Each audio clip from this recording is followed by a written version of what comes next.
தமிழக தலைமை தேர்தல் அதிகாரி அர்ச்சனா பட்நாயக்கை தாவேகா தலைவர் விஜய் தலைமை செயலகத்தில் திடீரென சந்தித்தார்.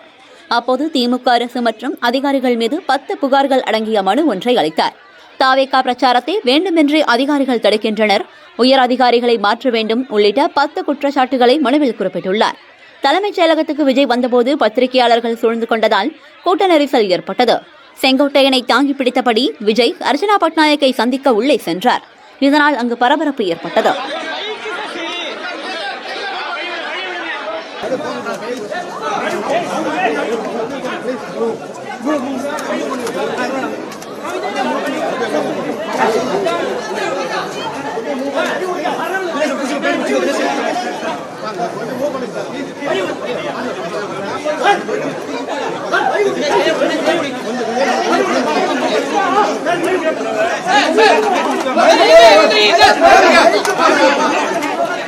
Hey!